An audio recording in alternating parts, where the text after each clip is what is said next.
Ngayon, ito tayo ngayon. Taga Davao, ha? May bago na naman silang biktima ni Mal. Tibis, Bantag, Gobernador Mamba, Pastor Kibuloy, hindi pa nga tapos. Si Bantaga, hindi pa mahanap-hanap nila. Pastor na naman ngayon. Ngayon, ito bago, guys. Gobernador ng Davao del Norte. Ito yung pinakamagandang pag-usapan ngayon, guys. Bakit bigla na lang nagkaroon ng issue itong gobernador ng Davao del Norte? Di ba kaya may kinalaman ito sa hakbang maisog? Dahil itong gobernador ng Davao del Norte 100% ay Duterte supporters. Ito tayo ngayon.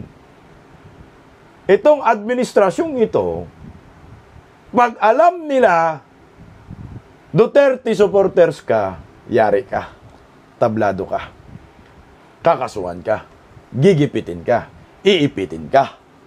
Ang problema niyan ng administrasyong ito, kung lalong iinit ang mga taga-suporta ng Gobernador Edwin na ito. Mga didiis. Tingnan mo, ha? Iba pa ang pinaglalaban ng Kingdom of Jesus Christ. Meron silang sariling sariling laban. Ngayon naman, ito bago. Hakbang maisog, iba rin. Ito naman bago din. Grupo ni Gobernador Edwin. Iba rin ho yan. Ipinaglalaban nila. Pero pare-pareho po ang direksyon. Pare-pareho ang may utak ng nanggigipit. Iisa, panggigipit. Isa po.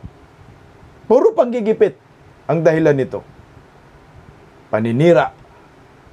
At iisang grupo ang gumagawa ng katarantaduhang ito. Kundi ang bangag admin na ito. Mga aliporis ni Da Junior. Ang ginagawa ng kasalanan, pareho din. Mga Duterte diehard supporters. Bago ko muna ipalabas ang balitang iyan, sa mga hindi Bisaya, pakinggan nyo po ito. Ginawa ko po ito. Inedit ko yung video na ito. Nilagyan ko ng translation para maintindihan nyo po. No?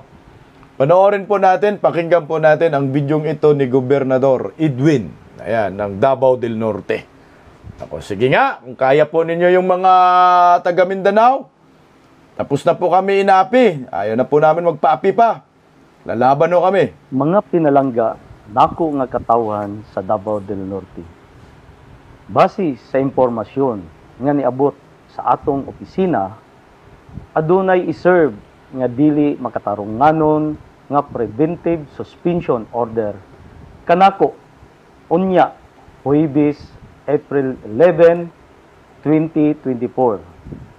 Dako ang akong kalibog kung unsa ang basihan o ground sa maong preventive suspension kay wala man gani ta napatawag sa korte o wala pud ta napatawag sa Office of the President o walay nahitabo nga investigasyon sa national o local office sa DILG. Unya, kalit lang sila nagpakanaog o preventive suspension order gikan sa Office of the President. Busa, klaro gid kayo ang injustice kay kini wala ni agi sa sakto nga proseso sa balaod o due process of law, being violative of Rule 6, Section 3 of Administrative Order Number 23, Series of 1992, o sa akong constitutional right to due process. Sa akong pagkagobernador, wala ko'y laing gihimo kundili ang paghatag og serbisyo sa katawan sa Davao del Norte o kamong tanan saksi ni ana alang sa katuyuan, sa kalambuan, sa atong probinsya o kalambuan sa kinabuhi sa matag usa. Isip inyong Kuya Gob, ako nag-aawag kaninyo nga kita mobarog sa kung unsa ang tama.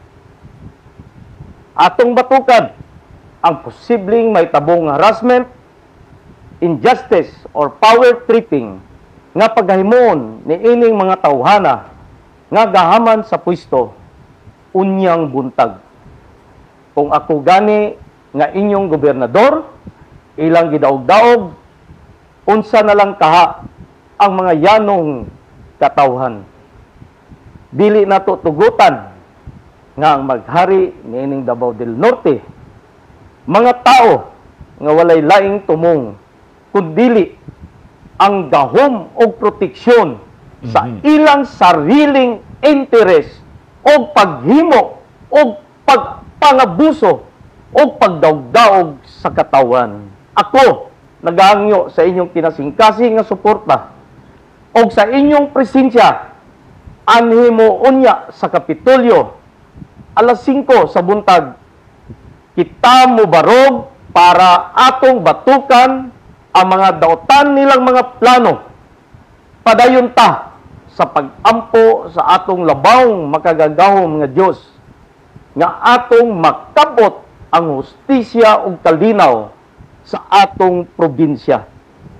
Dili nato tugutan nga magmadaogon ang dautan batok sa matarong. Daghan kaayong salamat ug sa kanunay kita magpabiling one Davnor, one people. We are one. God bless us all.